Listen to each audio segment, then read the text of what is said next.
Layer skin hair and laser clinic లో latest టెక్నాలజీతో laser hair removal, anti ageing and hair fall issues కి advance treatments అన్ని ఇక cost గురించి వరి అవ్వాల్సిన అవసరం లేకుండా అందిస్తున్నారు. ఇంకా మీ కాన్ఫిడెన్స్ ని తిరిగి తెచ్చుకోండి. Get your free consultation now. Telugu వారి #1 చాయిస్ తెలుగు మ్యాట్రిమోనీ. అమరావతిలో వరుస అగ్ని ప్రమాదాలు, ప్రభుత్వం సీరియస్. వివరాల్లోకి వెళ్ళినట్లయితే ఆంధ్రప్రదేశ్ రాజధాని ఏదండి? అమరావతి. సో ఆ అమరావతి పునర్నిర్మాణం అంటే ఆల్రెడీ ఒకసారి నిర్మాణానికి పూనుకొని ఆ తదుపరి ప్రభుత్వం మారినప్పుడు మరలా రాజధాని అది కాదు 3 రాజధానులు అని చెప్పేసి అప్పుడే ప్రభుత్వం నిర్ణయం తీసుకున్న తర్వాత మరలా కూడా ప్రభుత్వం అధికారంలోకి వచ్చిన తర్వాత పునర్నిర్మాణం. సో ఈ సందర్భంగా అగ్ని ప్రమాదాలు ఎందుకు జరుగుతున్నాయి?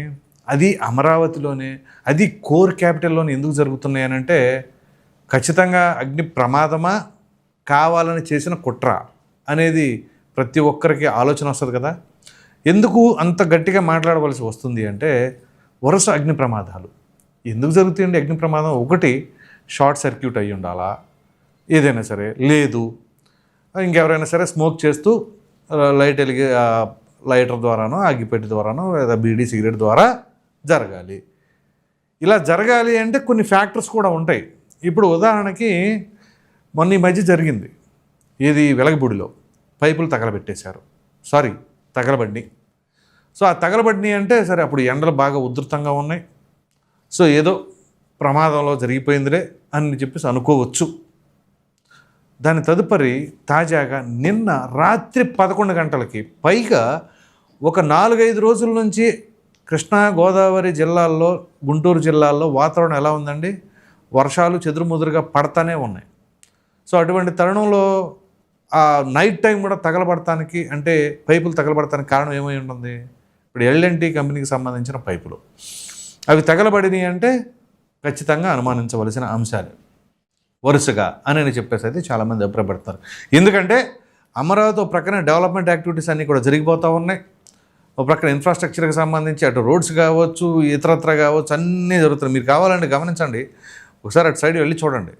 ఎందుకంటే సింపుల్గా మన గొల్లపూడి దాటిన తర్వాత వెస్ట్ బైపాస్ ఉంటుంది టువర్డ్స్ గుంటూరు. ఆ వెస్ట్ బైపాస్కి ఆ రోడ్డు మీద వెళ్తూ ఉంటే మీకు క్లియర్గా కనిపిస్తూ ఉంటుంది అక్కడ జేసీబీలు కానీ పెద్ద పెద్ద డంపర్లు కానీ ఆ వర్క్స్ అన్నీ కూడా ఏ విధంగా జరుగుతున్నాయి. కంప్లీట్గా డస్ట్ అనమాట. అసలు అంత దుమ్ము లెగుస్తూ ఉంటుంది, ఒక వర్క్ జరుగుతూ ఉంటుంది, అంత ఉధృతంగా పని జరుగుతూ ఉన్నప్పుడు ఇది ఖచ్చితంగా ఎవరికో ఒకరు కన్ను కొట్టిద్ది. ఆ కన్ను కొట్టేది ఎవరికి? అసలు అమరావతి డెవలప్మెంట్ అవ్వకూడదు, పైగా అసలు అక్కడ రాజధాని పనికిరాదు అని చెప్పేసి ఎవరు తీసుకున్న నిర్ణయం? వైసీపీ వాళ్ళు, అప్పటి ప్రభుత్వం. సో వాళ్ళ విధానాలు ఏంటి అంటే అమరావతి నిర్మాణం అనేది జరగకూడదు అనేది వాళ్ళ యొక్క ఉద్దేశం. సో ఓ ప్రక్కన కేంద్రం దానిపైన గెజెట్ నోటిఫికేషన్ కూడా విడుదల చేయాలి, రేపు పార్లమెంటరీ సమావేశాల్లో అయిపోవాలని చెప్పేసి జరుగుతూ ఉంది. అయినా సరే ఇక్కడ అటువంటి కుట్రలు కొన్ని జరుగుతూ ఉంటాయి. అంటే దీనికి నిదర్శనం అనుకోవాలి, అది ఎవరి సొమ్ము? ప్రజల సొమ్ము కాదా? అది అప్పు తీసుకురానివ్వండి, లేకపోతే ఉన్న డబ్బులు ఖర్చు పెట్టనివ్వండి, ఏది జరిగినా అది ప్రజలకే కదా. మరి అటువంటిది ఇక్కడ పలు దఫాలుగా ఎక్కడికక్కడ ఇటువంటి ప్రమాదాలు, పైగా అంతకుముందు వెలగపూడి, ఇప్పుడు రాయపూడి. ఏమిటిది? ఇది ఎలా ఉంటే 14 నుంచి 19 మధ్యలో అప్పట్లో అది తెలుగుదేశం పార్టీ అధికారంలో ఉంది. అప్పుడేం జరిగింది? ఉద్దండరాయనిపాలెంలో అరటి తోటలో తగలబెట్టారు. ఎవరు తగలబెట్టారు? సో ఇలా ఎక్కడ చూసినా కానీ ఈ విధ్వంసాలు, అగ్ని ప్రమాదాలు ఇవి జరుగుతున్నాయి అంటే ఖచ్చితంగా కుట్రకోణం ఏదో ఉంటుంది అని చెప్పి చాలామంది అభిప్రాయపడుతున్నారు. అందుగురించే ప్రభుత్వం మాత్రం ఈ విషయం పైన ఆల్రెడీ మొన్న వెలగపూడిలో జరిగిన ఘటనకి దానిపైన విచారణ జరుపుతూ ఉన్నారు. అది విచారణ జరుగుతుందా ఉండగానే మళ్ళీ ఇక్కడ రాయపూడిలో జరిగింది. సో అందుకని ఇప్పుడు హోమ్ మినిస్టర్ గారు కూడా దీనిపైన చాలా సీరియస్గా స్పందించారు, విచారణకు ఇమ్మీడియట్గా ఆదేశించారు. దీని వెనకాల ఎటువంటి కుట్రదారులు ఉన్నా సరే ఏ మాత్రం కూడా ఉపేక్షించేది లేదు ఖచ్చితంగా. ఎందుకంటే ఇది కూడా రాజద్రోహం కిందే. ఒక రాజధాని నిర్మిస్తుంటే ఆ రాజధానిని కూడా ఏమాత్రం అంటే మనం బాగుపడటం, బాగు చేయటం, రాష్ట్రం అభివృద్ధి చెందడం అనేది ఏ కోసైనా ఇష్టం లేని వాళ్ళే ఈ రకమైన ఘటనలకు పాల్పడి ఉంటారు. ఇక అదంటే కన్న కొడుకు, కన్న కూతురు జీవితంలో ఎదగాలని ఏ తల్లిదండ్రులైనా కోరుకుంటారు. అటువంటిది రాజధాని నిర్మాణం, రాజధాని అభివృద్ధి కూడా చెందకూడదని కోరుకున్నారంటే వాళ్ళ కన్న బిడ్డలు కూడా ఎదగకూడదు అని కోరుకునే తత్వం ఉన్నవాళ్ళే. అలా ప్రపంచంలో ఎక్కడైనా ఉంటారా కన్నబిడ్డలు కూడా ఎదగకూడదని? అలాంటి వాళ్ళే ఇక్కడ ఇటువంటి అగ్ని ప్రమాదాలు అనాలో లేకపోతే కావాలని చేస్తున్న కుట్రలు అనాలో, కానీ చివరికి అమ్మ పెట్టానివ్వదు అడుగు తిన్నానివ్వదు అనే తరహాలో వీళ్ళుండగా ఎలాగూ రాజధాని నిర్మాణాలు ఉండవు, ఎక్కడికక్కడ ఎవరైనా తరిమేస్తాం, ఏం ఉండవు. చివరికి వేసిన రోడ్లు తవ్వేసుకొని అందులో నుంచి ఐరను, ఈ కాంక్రీటు అవి కూడా దోచుకెళ్ళిన పరిస్థితి ఎప్పుడు గత ప్రభుత్వ హయాంలో జరిగింది. మరి అటువంటిది ఇప్పుడు ప్రక్కన నిర్మాణాలు జరుగుతుంటే ఆ నిర్మాణాలను సైతం ఎక్కడికక్కడ అడ్డుకోవాలి. ఇదిగో ప్రమాదాలు తరచుగా జరుగుతూ ఉన్నాయి, ఓ ప్రక్కన నదీ గర్భంలో ఉంది రాజధాని అని చెప్పేసి జగన్మోహన్ రెడ్డి గారు చెప్పారు ఒకనొక సందర్భంలో. మరలా ఇప్పుడు చూస్తేనే అగ్ని ప్రమాదాలు. నదీ గర్భంలో ఉంటే అగ్ని ప్రమాదాలు ఇట్లా విరివిగా జరుగుతూ ఉంటాయా? ఎందుకు జరుగుతాయి? సో ఇది ఖచ్చితంగా విచారణ జరపాలి, పారదర్శకంగా అసలు దోషులు ఎవరు అనేది కూడా తేల్చాల్సిందే ఖచ్చితంగా. ఎందుకంటే ఇది ఆషామాషి వ్యవహారం కాదు. ఇది ఇప్పుడుతో ఆగుతుందా, ఇట్లాంటి కుట్రలు ఆగుతాయా అంటే ఇప్పుడు దీన్ని సీరియస్గా తీసుకోకపోతే రేపు ఇంకెక్కడైనా చేస్తారేమో. ఆ చేసిన వాళ్ళు ఎవరు అనేది బయటపెట్టాలి. నిజంగా కుట్ర కనుక కుట్ర దాగి ఉంటుంది అని 100%గా చాలామంది భావిస్తూ ఉన్నారు. అంటే ఎందుకు ఇంత అక్కస్సు? మన రాజధాని మన రాష్ట్రంలో నిర్మించుకోవడం తప్ప? సో ఇది మాత్రం ఏదో మన మద్యం కుంభకోణమో లేకపోతే కల్తీ నెయ్యో ఇలా కాదు, ఇది ఇమ్మీడియట్గా తేల్చాల్సిందే. ఇది ఇంతటితో ఆగేటట్లు ఏం కనిపించట్లే ఈ కుట్రలకు సంబంధించిన అంశాలు.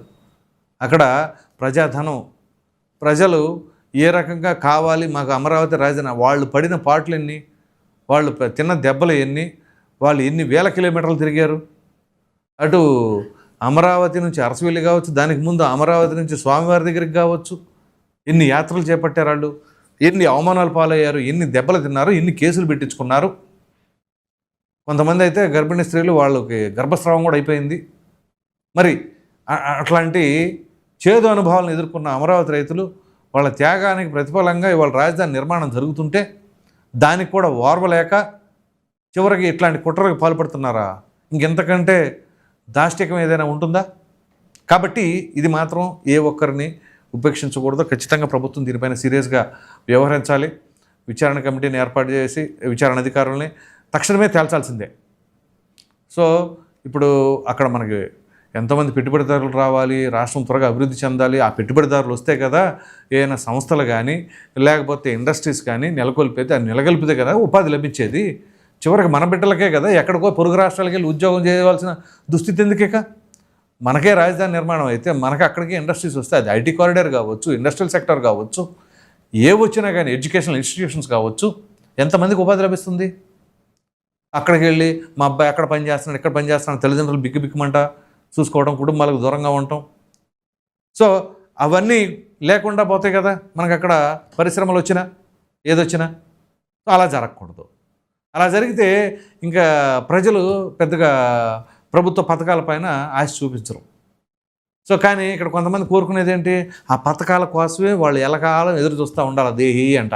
అలా ఎదురు చూస్తూ ఉంటే మనం ఏదో ఏడాదికి 15,000 18,000 అలా వేసామనుకోండి, ఇక అట్లా పడి ఉంటారు. ఇక వాళ్ళు ఆర్థికంగా ఎప్పుడు కూడా ఎదగకూడదు అనమాట.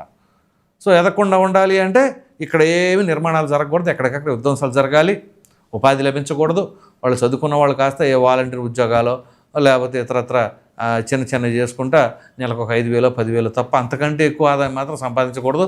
కానీ రాజకీయ నాయకులు మాత్రం ప్రతి నెల అనేక రకాలుగా అనేక దారుల్లో అవినీతిపరంగా అక్రమంగా వేల కోట్లు అయితే దోచేసుకోవాలి. వాళ్ళ ఆస్తులు పెరగాలి, వీళ్ళు మాత్రం ఎట్టి పరిస్థితులు ఎదగకూడదు. ఇటువంటి ఆలోచనలో ఉంటే అటువంటి వారిని ప్రజలు ఆశీర్వదిస్తారా మరలా కావాలి అని? ఇది పెద్ద క్వశ్చన్ మార్క్. ఇప్పుడు ఆల్రెడీ వైసీపీ వాళ్ళు చెబుతున్నది ఏంటి, మేము 2029లో వచ్చేస్తాం. ఎక్కడి నుంచి వస్తారు ఏంటి అని చెప్పేసి, మేము పలానది చేస్తాం, ఇదిగో చంద్రబాబు నాయుడు గారు ఇంత అభివృద్ధి చేస్తున్నారు కదా, లేకపోతే ఈ రకంగా డబ్బులు అప్పుల పాలు చేస్తున్నారు కదా, అదే డబ్బులు తీసుకొచ్చి మేము ఇంకా అభివృద్ధి చేస్తాం అనే ఒక్క పదం ఎప్పుడైనా సరే వైసీపీ నుంచి వచ్చిందా? ఎంతకాడికి మేము వస్తాం, రపారప్పలాడిస్తాం, లేకపోతే సప్త సముద్రంలో అవతల ఉంటే ఈడ్చుకొచ్చేస్తాం, బట్టలు వడది చేస్తాం. ఇది తప్ప మేము ప్రజలకి మంచి పాలన అందిస్తాం, గతంలో చేసిన పొరపాట్లని సరిదిద్దుకుంటాం అన్న పదం ఉంటుందా? ఉండదు. లేదు అమరావతిని ఇంకా బ్రహ్మాండంగా డెవలప్ చేస్తాం అని ఉంటే, అసలు అమరావతి అంటేనే గిట్టదు. ఇంకా అమరావతిని డెవలప్ చేస్తామని ఏం చెప్తారు? పైగా దానికి తోడు ఇప్పుడు ఆ విమర్శలన్నీ కూడా వాళ్ళపైన వస్తున్నాయి. అది విచారణలో బయటపడాలండి. విచారణలో బయటపడితే అప్పుడు ఉంటుంది ఎవరు రాజద్రోహం చేస్తున్నారు, ఎవరు మరి కన్నతల్లికి కూడు పెట్టలేని పరిస్థితి లాంటిదే కదా అమరావతి. మన పుట్టిన భూమిని మనం జాగ్రత్తగా చూసుకోకపోతే సో అటువంటి పరిస్థితుల్లో ఉన్నాం మనం. అటువంటి రాజకీయాలు, ఇంత దుర్భర రాజకీయాలు చూస్తూ ఉన్నాం. ప్రతీది రాజకీయ కోణమే, చివరికి అసలు పైపులు ఎందుకు తగలబడతాయండి వరుస పెట్టి? పైగా అక్కడే మనకి డీజీపీ ఆఫీసు కోతవేటి దూరంలోనే ఉంది, మరి సీఎంఓ అక్కడే ఉంది, అసెంబ్లీ అక్కడే ఉంది, హైకోర్టు అదే ప్రాంగణంలో ఉంది. అంతంత మాత్రం ఎంత చాలా తక్కువ దూరంలోనే ఇవన్నీ కూడా ఉన్నది, రాయపూడికి వెలగపూడికి మధ్యలో. అటువంటి చోట ఒకవేళ కుట్ర అయితే వాళ్ళు ఎంత సాహసానికి ఒడిగట్టినట్టు. ఈ కాన్సన్ట్రేషన్ ఏదో వాళ్ళ కుటుంబాలపైన లేకపోతే వాళ్ళ బిడ్డలపైన ఆలోచించి వాళ్ళ కెరీర్ బాగుండాలని చెప్పేసి ఏదైనా కష్టపడితే ఉపయోగం ఉంటుంది.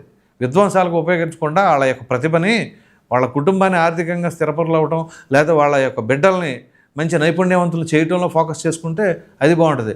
రాష్ట్రాన్ని లేదా రాజధానిని విధ్వంసానికి గురి చేస్తే ఏమాత్రం బాగుపడతారు? కాబట్టి ఇది విచారణ మాత్రం ఎట్టి పరిస్థితుల్లో డిలే అవ్వకుండా దానిపైన కొంచెం లోతుగా విచారించైనా సరే తక్షణమే తెలిస్తే ఖచ్చితంగా ఆ ఎవరు కుట్రకు పాల్పడుతున్నారో వాళ్ళని మాత్రం ఎట్టి పరిస్థితుల్లో ఉపేక్షించకూడదు. ప్రజలైతే మాత్రం మామూలుగా ఉండదు. దాని రియాక్షన్స్ ప్రజల నుంచి ఎలా ఉంటుందో అసలు కుట్రదారులు వెళ్తే మరి చూద్దాం. సో ముందుగా అటువంటి కుట్రదారులను ఏం చేస్తే బాగుంటుందని మీ అభిప్రాయాన్ని అయితే కామెంట్లో తప్పకుండా తెలియచేయండి. Thank you.